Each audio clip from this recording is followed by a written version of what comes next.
Estos son tiempos interesantes. Alguien dijo hace poco que eh, eran unos tiempos tan extraños que le estoy gritando a mis padres por salir a la calle, en vez de ellos gritarme a mí cuando era joven por salir. Eclesiastés trata con muchas excepciones, con cosas que nos perplejan en la vida. Nos ayuda a procesar cosas que pasan, que pensamos que no deberían pasar, cosas que no son justas, cosas complejas, cosas que nos perplejan. Eso es Eclesiastés. Trata con las decepciones. Y todo esto bajo la frase de Eclesiastés que dice bajo el sol. Y estamos tratando con cosas que en un mundo caído como el virus. Pastores que me mandaron emails y mensajes, eh, muchos de ellos se han dado cuenta que estudiar Eclesiastés es un muy buen libro para estudiar en este momento. Es un buen libro para estudiar en cualquier momento. Sin embargo, estoy impresionado de la relevancia de este libro durante este momento. Eh, Nos hemos dado cuenta durante nuestro estudio de la impredictibilidad de la vida. Y si hay un momento, o si hay una palabra que captura el momento en el que estamos viviendo, es precisamente esa, es impredecible o incertero. Es un momento que ciertamente nos frustra, porque si eres como yo, somos planeadores. ¿Y cuántos de ustedes han tirado sus planes a la basura? O has planeado cosas y de repente anuncian algo y tienes que planear otra vez. Ahí es donde estamos ahora. Cada evento durante la primavera para mí se ha cancelado. Hemos cambiado las series de sermones. Eh, no pensamos que nos vamos a reunir durante el mes de abril y nuevamente todo ha cambiado. El gimnasio está cerrado. Aquí estoy en mi garaje levantando bolsas de arena, tratando de no ponerme gordito durante el coronavirus. Y ahí es donde estamos. Y como mencioné, muchos de ustedes han perdido sus trabajos, algunos han pensado incluso mudarse.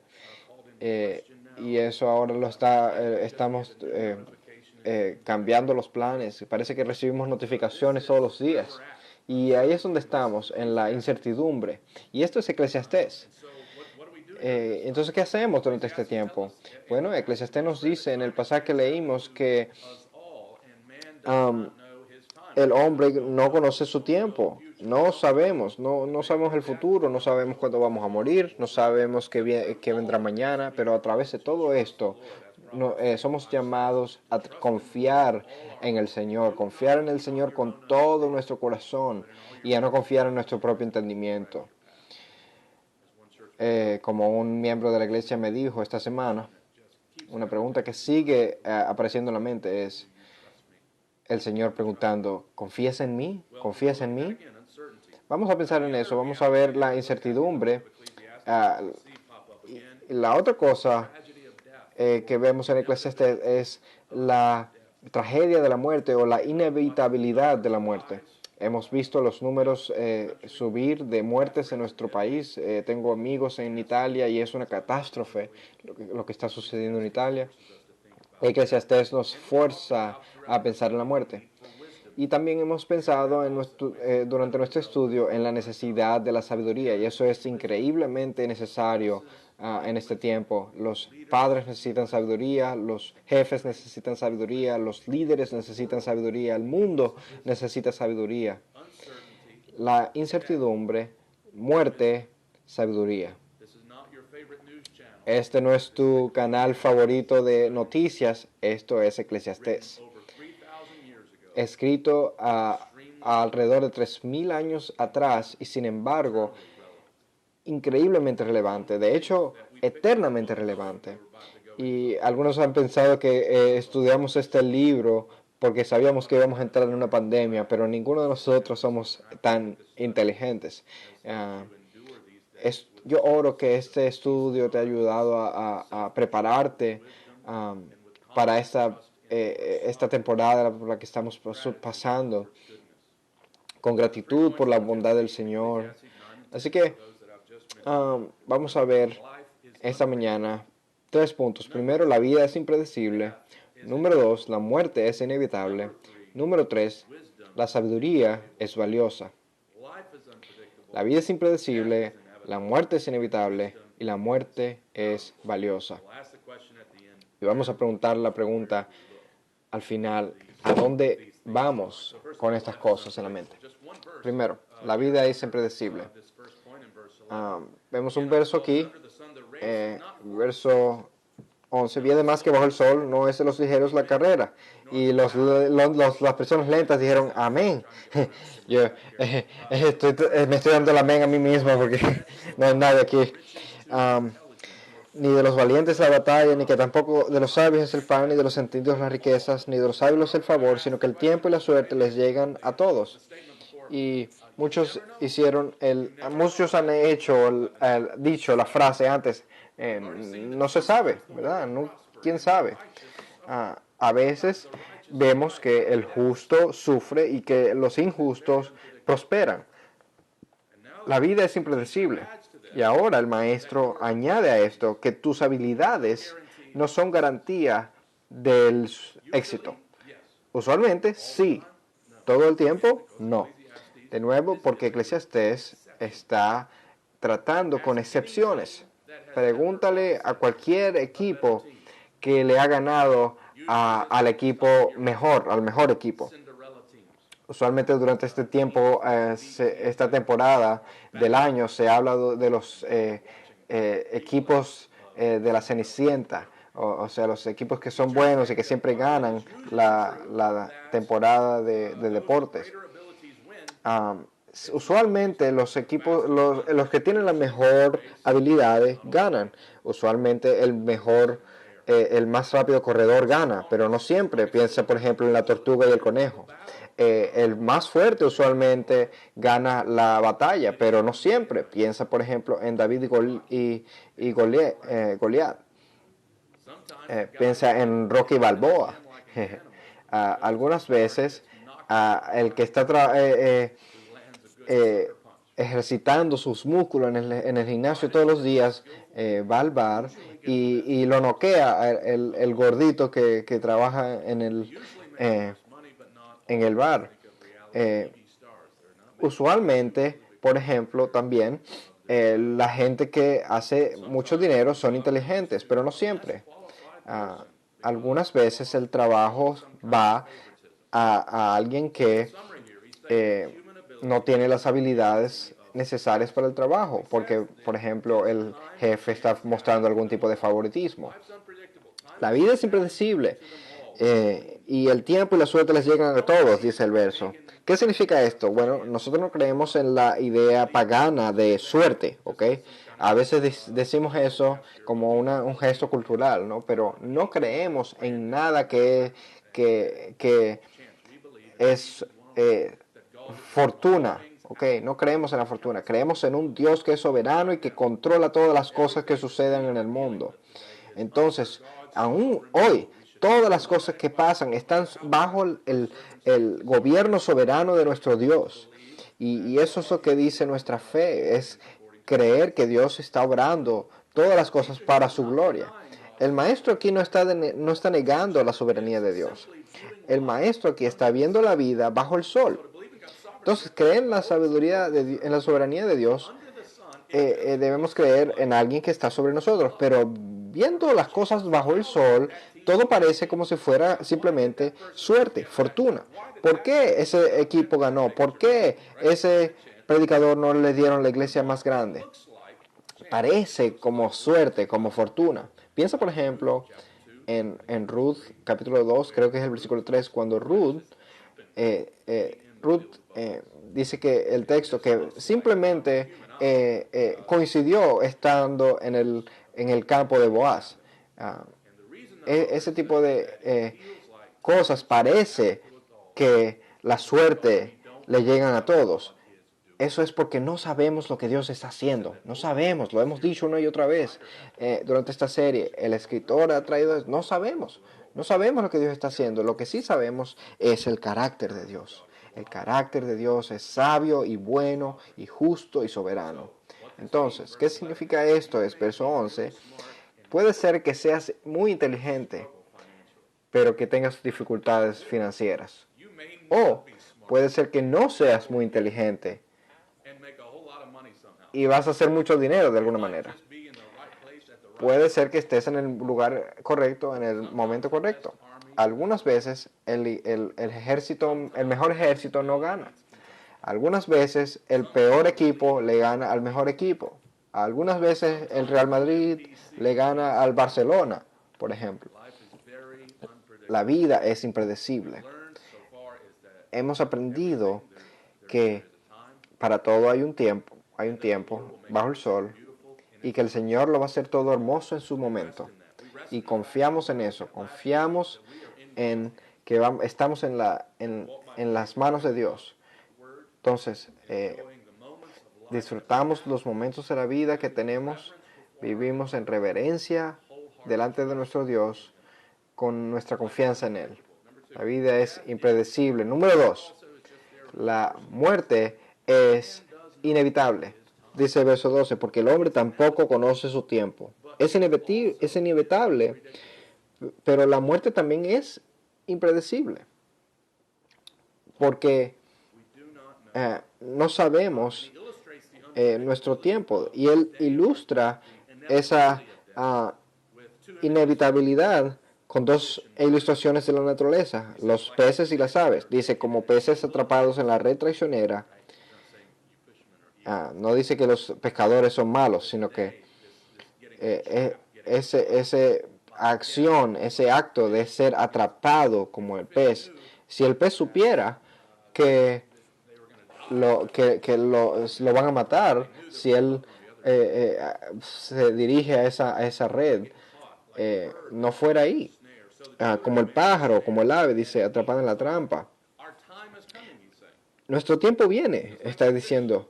Así como el pez entra a la red, así, la red viene por nosotros. Vamos a entrar a la trampa. Esta muerte, esta trampa es inevitable. Y lo llaman malo porque es un efecto de la caída. ¿Okay? Nuestras vidas un día se van a acabar. No vamos a poder evitar eso. No sabemos cuándo va a suceder.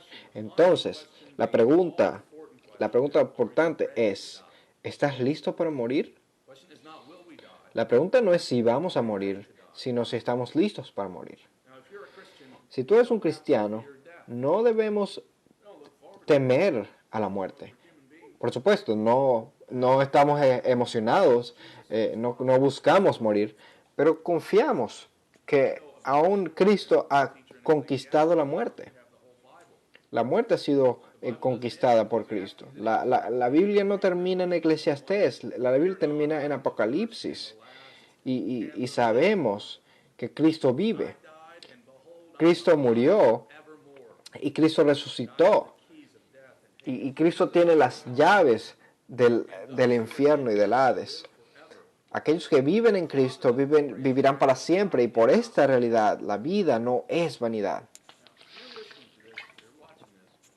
Ahora, si estás viendo esto y no eres un cristiano, ¿cómo planeas ganarle a la muerte?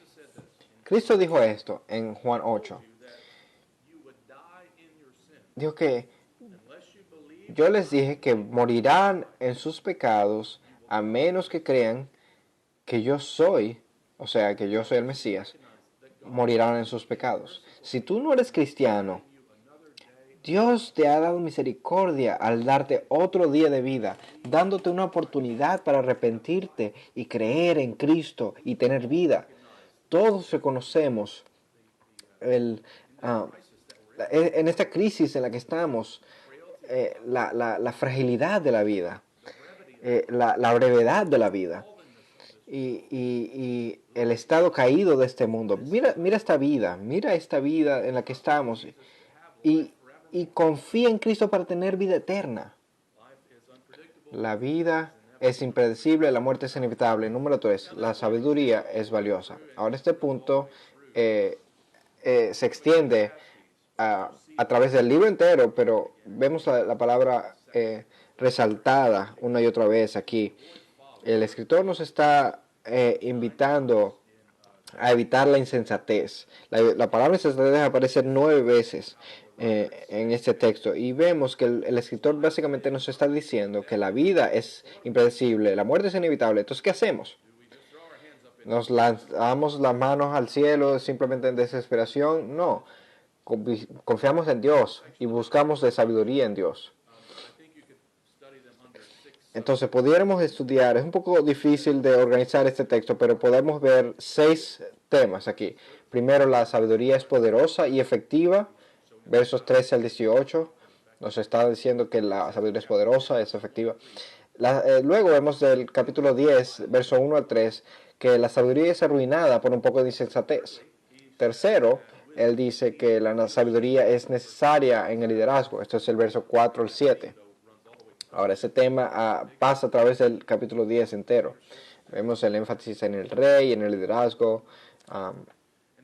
Y luego vemos en el verso 8 al 11, él habla acerca de cómo se necesita la sabiduría en situaciones prácticas. Luego, verso 12 al 15, dice que se necesita sabiduría en nuestro hablar. Y luego, para terminar el capítulo, en el capítulo 10, del 16 al 20, dice que la sabiduría se necesita en toda la vida. Porque básicamente toca temas que ya ha tocado en los versículos anteriores. Entonces, no voy a pasar mucho tiempo porque son muchos, pero voy a resaltar algunos puntos aquí. Primero, número 1, la sabiduría es poderosa y efectiva. Nos da un ejemplo bastante chévere y como los compara la sabiduría con otras alternativas. Primero, en verso 13. También esto llegué a ver como sabiduría bajo el sol y me impresionó. O sea, vean esto, me impresionó. Había una pequeña ciudad con pocos hombres en ella. Llegó un gran rey, la cercó y construyó contra ellas grandes baluartes. Pero en ella se hallaba un hombre pobre y sabio. Y él con su sabiduría libró la ciudad. Entonces la sabiduría puede traer victorias increíbles. Tenemos este pequeño hombre que nos enseña una gran lección. No nos dice el texto cómo liberó la ciudad, pero a través de la sabiduría fue capaz de llevar a su pueblo a una victoria increíble. Un ejemplo que me viene a la mente es Ezequías, que tuvo un gran imperio venir contra él y él orando libró la ciudad. Un pequeño hombre sabio libró la ciudad. Un pequeño hombre puede librar una ciudad entera. Ahora, se nos dice también que nadie recuerda a este hombre. No se nos dice cómo libró la ciudad, y una de las razones por la cual no se nos dice eso es porque nadie recuerda a este hombre. Este es el hecho de la vida, que los hombres no siempre recuerdan a las personas que han hecho cosas importantes.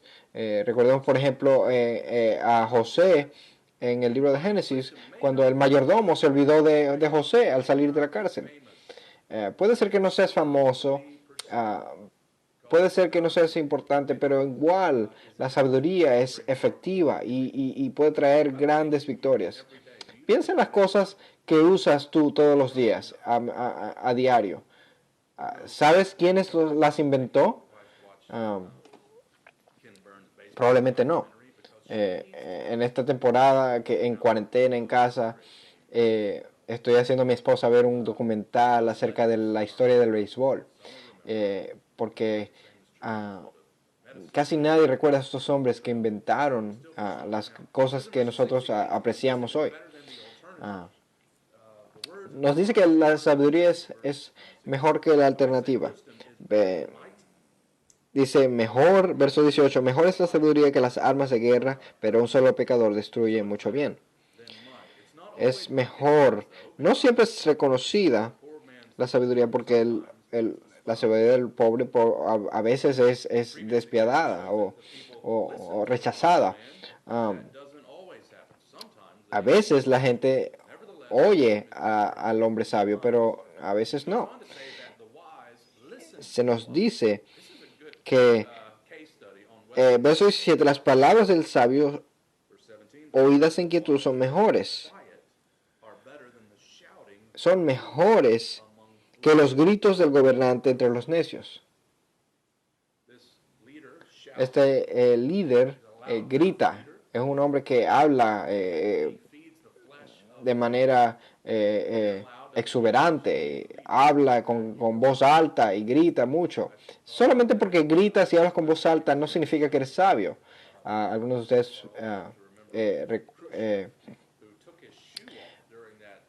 recuerdan ese hombre en la televisión hace unos años que se quitó el zapato y empezó a golpearlo contra la mesa en protesta sin decir nada. Y vemos esto en varias esferas en la iglesia, donde hay personas que quieren controlar las cosas y terminan dividiendo iglesias porque tienen una voz alta y simplemente opacan a las personas que tienen voz más baja. También pasa en los matrimonios, cuando hombres con voces altas destruyen matrimonios y hombres orgullosos. El sabio a menudo es silencioso. No son las palabras altas, con voz alta, que ganan a la gente, son las palabras sabias. A veces han visto como en una reunión hay personas gritando y con voz alta y de repente alguien dice con una voz muy callada y todos dicen, wow, qué sabiduría, brillante. No es necesario tener una voz alta y gritar para ser un buen líder. No tienes que tener palabras altas y gritar para ser un buen predicador o maestro. Verso 18, mejor es la sabiduría que las armas de guerra, pero un solo pecador destruye mucho bien. No está diciendo que no hay un tiempo para ir a la guerra, sino que la sabiduría es mejor que la guerra. Y añade ahí con esa última frase que un solo pecador destruye, la sabiduría destruye mucho bien, que lleva al próximo punto. No toma mucha necedad o insensatez para arruinar la sabiduría. Un miembro del equipo que es necio y es insensato puede destruir el equipo entero. Vemos segundo que la sabiduría es arruinada por un poco de insensatez. Vemos verso 10, capítulo 10, verso 1. Las moscas muertas hacen que el ungüento del perfumista de mal olor, un poco de insensatez pesa más que la sabiduría y el honor. Un poco de insensatez, un poco de necedad puede causar a las cosas oler mal, dar mal olor. Un poco de necedad, una decisión mala, un pecado que no ha sido confesado. Sé sabio, mantente lejos de la insensatez y la necedad. Verso 2 es el verso favorito de los conservadores en términos políticos. Dice verso 2, el corazón del sabio lo guía hacia la derecha y el corazón del necio hacia la izquierda. En el béisbol, por ejemplo, se dice que ser zurdo es algo bueno. Sin embargo, aquí se dice que es como algo negativo. En la Biblia vemos que la derecha es algo relacionado con lo bueno, con bendición. Jesús se sentó a la diestra del Padre. En el juicio final, las ovejas se van a poner en la derecha y las cabras en la mano izquierda. Entonces, la derecha en la Biblia significa lo correcto. Y la razón por la cual uno debe escoger este camino correcto, esta sabiduría, es para evitar esta necedad. El corazón del necio lo lleva hacia la izquierda, dice el texto.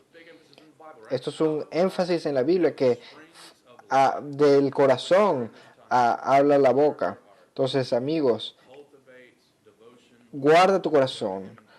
cultiva hábitos de adoración. Muchos hoy no están cultivando este sentido de sabiduría. Así que asegúrate que tu corazón está en el lugar correcto. Verso 3 dice, aun cuando el necio ande por el camino, le falta entendimiento. Y demuestra a todos que es un necio. La única persona que no se relaciona, que no se da cuenta que es un necio, es el necio mismo. La sabiduría es poderosa y efectiva. La sabiduría es arruinada por un poco de insensatez. Verso 3, se necesita sabiduría en el liderazgo. Verso 4, si la ira del gobernante se levanta contra ti, no abandones tu puesto, porque la serenidad suaviza grandes ofensas. La primera cosa que dice aquí es, y lo vamos a ver en el verso 5 también, hay algo llamado ser un necio o insensato en el gobierno o en el liderazgo. Personas que pierden el control. ¿Cómo debemos tratar con líderes necios? Y el texto nos va a decir, con cuidado, con calma. Vemos que en la Biblia se nos dice que el terror del rey, aquellos que provocan la ira del rey, pierden la vida. Algunos han escuchado esa frase, no juegue con el oso, no juegue con el león, por ejemplo. La manera apropiada para tratar con este necio, esta persona necia, es con paciencia, con calma, con gracia. Con paciencia el gobernante puede ser persuadido. Entonces respondemos en estas situaciones con el carácter de Cristo. Respondemos demostrando el fruto del Espíritu. Él no está simplemente permitiendo el abuso, ¿ok? Él está hablando acerca de este líder que no es sabio, que es insensato, es necio. Y no sería sabio responder de la misma manera, con necedad. Más bien, vivimos en este mundo como Cristo vivió. Dice 1 de Pedro 2, dice, hagáis enmudecer la ignorancia de los hombres insensatos, haciendo bien. Verso 5 nos da algunos ejemplos del liderazgo necio. Aquí está el ejemplo, verso 5. Hay un mal que he visto bajo el sol como error que procede del gobernante. La necedad colocada en muchos lugares elevados, mientras los ricos se sientan en lugares humildes. He visto siervos a caballo y príncipes caminando como siervos sobre la tierra. Entonces hay gente que se pone en lugares altos y el rey los ha puesto ahí porque el rey no tiene sabiduría. El rey es necio. El rey está escuchando personas necias. Por ejemplo, Roboán en la Biblia tiene consejeros sabios, pero sin embargo escucha a los consejeros necios y eso se resulta en una división en el reino. No piense tanto en esta parte del pobre y el esclavo. Él no está diciendo que el pobre no puede ser sabio. Ya vimos eso antes en el versículo acerca del pobre hombre que es sabio y salva la ciudad. Lo que está diciendo aquí es la gente que es líder debe escuchar a aquellos que son sabios. Ahora, el cuarto punto es se necesita sabiduría en situaciones prácticas. Vemos esto en el verso 8 al 11, donde empieza a tocar con cosas bien prácticas y habla de 4 accidentes que pueden sucedernos, especialmente cuando estamos trabajando en el jardín, por ejemplo. Dice, verso 8, el que cae en un hoyo, cae en él, y al que abra brecha en un muro, lo muerde la serpiente. No sé cuántos de nosotros hemos tratado de abrir un hoyo en la tierra para tratar de capturar un animal. Pero el que cae un hoyo cae en él, y el que abre brecha en un muro lo muerde la serpiente. Vemos aquí un hombre, el ejemplo, está tratando de atrapar un animal para comérselo, abre un hueco y resulta que se cae él mismo en él. El punto es ser sabio y toma precauciones de seguridad. Okay. Y luego vemos el ejemplo de la serpiente, ¿no? A que abre brecha en un muro lo muerde la serpiente. Cuando yo abro un muro o una pared, no estoy esperando una serpiente ahí, ¿ok? Un poco extraño, ¿no? Pero recuerda que esto es Israel y habían muros de roca, y a veces estamos moviendo rocas y para hacer quizás la casa más grande. Y si no eres cuidadoso, hay serpientes que están entre las rocas.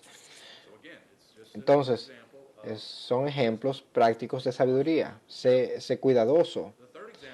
El tercer ejemplo de un posible accidente es si tratas de mover algo pesado, te puedes hacer daño. Vemos verso 9, el que saca piedras puede lastimarse con ellas. Si tú mueves cosas pesadas, eso es algo peligroso. Yo no lo he hecho, pero puede ser peligroso. Te puede caer algo en la cabeza. Entonces, estos son ejemplos prácticos. Puede ser que se esté recordando en los líderes en los versículos anteriores. Siento que es posible que hay líderes que simplemente creen que están por encima de estas cosas, por encima de estos accidentes que son comunes en las personas comunes. Versos 10 al 11, él empieza a decir que el sabio, al contrario del necio, evita estos accidentes. Dice verso 10, si el hierro está embotado y él no ha amolado su filo, entonces tiene que ejercer más fuerza. La sabiduría tiene la ventaja de impartir éxito. Entonces aquí dice, aquí está el trabajador necio, él está trabajando duro, pero el trabajador no se ha detenido para afilar su hacha. Entonces, no debes trabajar duro, trabaja inteligente. A mí me encanta el cuchillo de mantequilla. Yo agarro el cuchillo y le pongo mantequilla a mi pan. Pero tú no usas un cuchillo de mantequilla para cortar un árbol, por ejemplo. Entonces, es sabio. Si tomas este principio y lo aplicas al resto de la vida, tiene muchas aplicaciones. Phil Ryken dice esto: si somos sabios, por lo tanto, nos tomaremos el tiempo para preparar nuestra espada. Este principio se aplica a la educación. Asegúrese de obtener la mejor capacitación y habilidades de agudación para un servicio efectivo en el reino de Dios. Se aplica a las relaciones. Un cortejo prudente es mucho más probable que conduzca a un matrimonio más exitoso que un romance fugaz. Se aplica al ministerio. Antes de comenzar algo nuevo, por ejemplo, plantar una iglesia, asegúrese de tener todo lo que necesita para tener éxito. Entonces está hablando aquí de preparación. La sabiduría te va a ayudar a tener éxito. Verso 11 usa otro ejemplo. Y es otra vez una serpiente. Si la serpiente muerde antes de ser encantada, no hay ganancia para el encantador. Esto suena extraño, ¿no? ¿Qué tipo de iglesia es esta, no? Que está hablando de encantar las serpientes. Me imagino que ustedes que fueron a la universidad no estudiaron encantar serpientes. Pero el problema es que este encantador de serpientes está tratando a esta serpiente como una mascota. Y este hombre está tratando de controlar la serpiente. Pero si esperas mucho tiempo para encantarla, te va a morder. Entonces este versículo está siendo el punto opuesto del versículo anterior. El verso anterior dice, prepárate, sé sabio, toma tu tiempo, prepárate, toma precauciones. Ahora, en este punto dice, obra con rapidez. Si eres un encantador de serpientes, debes actuar con rapidez o vas a morir. Entonces el punto aquí es que algunas veces debemos actuar con cuidado, el despacio, y también otras veces debemos tomar decisiones inmediatamente. Requiere acción inmediata y la sabiduría nos ayuda a entender cuándo debemos ser lentos y cuándo debemos tomar una decisión urgente. Necesitamos sabiduría en toda la vida, en situaciones prácticas. Número 5, necesitamos sabiduría en nuestro hablar. Verso 12 al 15. Llenas de gracia son las palabras de la boca del sabio, mientras que los labios del necio a él consumen. Los labios del necio aquí son palabras destructoras. Podemos destruir personas con nuestras palabras. Y el sabio, las palabras sabias traen vida. Jesús es el modelo de la sabiduría en todos los sentidos y él siempre usó las palabras correctas. Me encanta el Isaías capítulo 50, verso 4, donde habla del el siervo que es Cristo. Le da la lengua, el Señor me dio la lengua de aquellos que son instruidos. Las palabras de Cristo nos sustentan. Y quiero invitarles este tiempo, que el Señor nos ayude a dar palabras de vida, de gracia, quizá versículos, mensajes de texto, para ayudar a otros y sostenerlos. El necio usa palabras insensatas. Verso 13, el comienzo de las palabras de su boca es insensatez y el final de su habla perversa locura. El necio multiplica las palabras, pero nadie sabe lo que sucederá. El verso 14 está hablando de las palabras que no se detienen, es decir, que usa demasiadas palabras. Hablas mucho, nunca te callas, es el punto que está diciendo. Este es el necio. El necio siempre expresa su opinión. Finalmente vemos que el necio usa palabras orgullosas. Dice, ¿quién le hará saber lo que ha de suceder después de él? Está hablando de cosas de las cuales no sabe nada.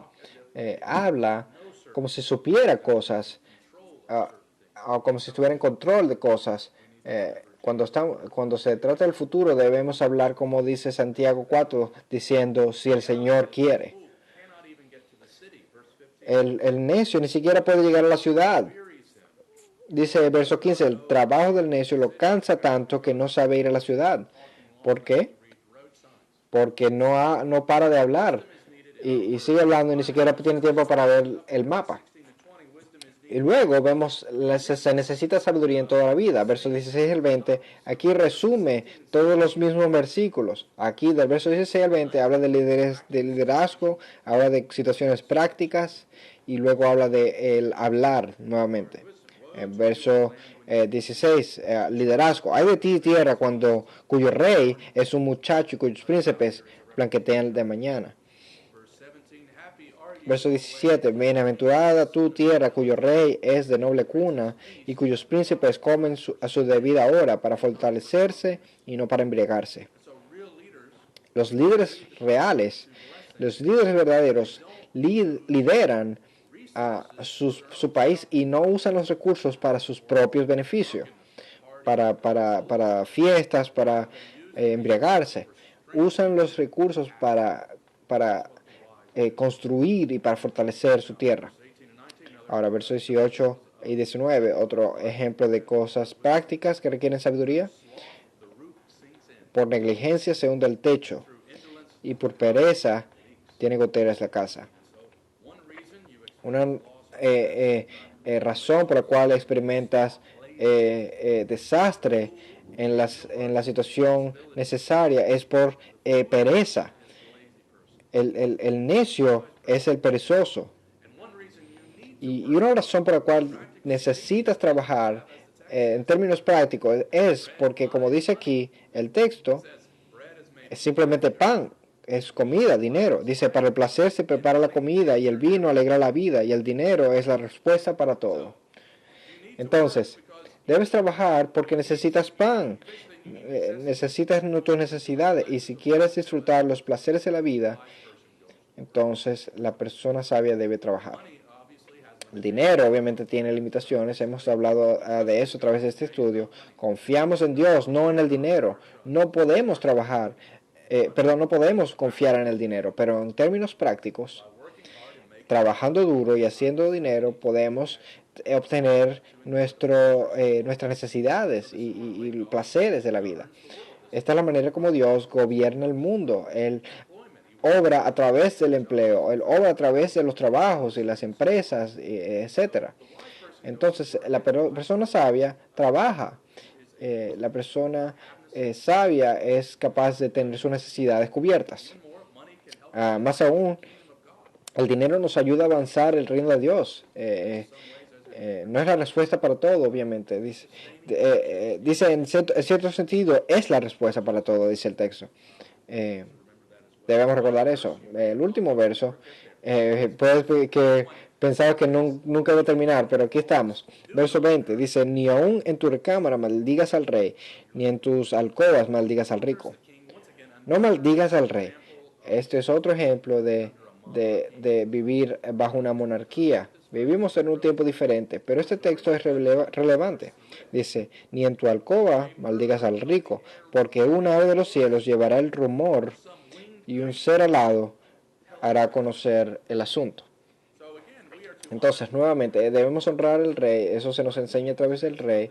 Alguien nos dice de este verso que este versículo nos reta a mantener la calma en días de pereza nacional, inmadurez, y nos llama a una sumisión a la autoridad.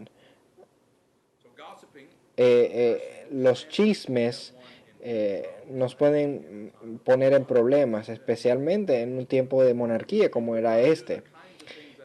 No harías las cosas que se hacen hoy en la radio y en la televisión, y en algunos países aún hoy. Eso no es posible, de criticar el gobierno, por ejemplo. Se nos dice aquí que un pajarito, ahí tenemos el versículo de Twitter, por ejemplo. Entonces, usa tus palabras de manera honrada y acerca de nuestras palabras en general, debemos pensar que cuando hablamos estamos dejándole saber al mundo algo de nosotros. Y si eso es verdad en este tiempo, ¿cuánto más hoy en día? Usamos palabras como, por ejemplo, me dijo un pajarito. ¿Cómo sabes eso? Yo le dije a mis hijos, ¿sabes que tu madre sabe todo acerca de ti? Porque ella los espía y yo lo sé todo acerca de ti, porque ella me dice a mí. Obviamente nosotros no lo sabemos todo y por eso oro mucho. Pero sé cuidadoso acerca de lo que dices. Un email, ¿a cuántos de ustedes les ha pasado eso? Envíen el email y no debían haberlo enviado. Un texto, un mensaje puede hacer mucho daño. Use sabiduría con sus palabras. Estos versículos finales del 16 al 20 vemos cómo esta sabiduría se aplica a toda la vida, que es efectiva, que es eficaz, que es poderosa. Déjame resumir. La vida es impredecible, sabemos eso. La muerte es inevitable y la sabiduría es valiosa. La pregunta es, ¿a dónde vamos a la luz de esta verdad? ¿A dónde vamos por sabiduría? Y la respuesta es Cristo. ¿A quién necesita el mundo entero? El mundo entero necesita a Cristo Jesús. Cristo es nuestra justicia. Cristo es nuestra sabiduría. La decisión más sabia que puedes tomar en tu vida es creer en Jesucristo como tu Señor y Salvador. Jesucristo nunca tomó una decisión necia. Él es el hombre pobre sabio, que libra a su pueblo del desastre, haciendo algo que nadie se pudo haber imaginado: morir y resucitar al tercer día. Esa es la sabiduría de Dios. La cruz luce como necedad, pero es el plan de Dios para salvación. Nuestro Rey ha pavado el camino para confiar en Él, aún en medio de la incertidumbre. Si en Cristo, dice el texto en 1 Corintios 15, si hemos esperado en Cristo para esta vida solamente, somos de todos los hombres los más dignos de lástima. Mas ahora Cristo ha resucitado entre los muertos, primicias de los que durmieron. Tenemos esperanza en medio de esta enfermedad, a la luz de la incertidumbre y a la cumbre de la muerte, porque Cristo ha resucitado. Cristo es aquel que vino a rescatarnos y nos promete ahora un festín. Él es el Rey que gobierna el cosmos con sabiduría. Entonces, no podemos maldecir a nuestro Rey, pero lo bendecimos por su sabiduría. Al Rey único, sabio y eterno sea la gloria por siempre y para siempre. Amén. Vamos a orar. Padre, danos sabiduría. Tú dices que le das sabiduría a aquellos que te la piden. Y en estos días vemos a Cristo Jesús, aquel que es sabiduría, para que nos ayude a caminar de manera que te trae gloria a ti. Damos gracias que nuestra esperanza no está en esta vida, sino que buscamos la vida después de la muerte. Y tenemos confianza porque hemos sido unidos a Cristo Jesús, y porque estamos en Él, la vida no es vanidad. Ayúdanos a mantener nuestros ojos en Cristo. En el nombre de Jesús oramos. Amén y amén.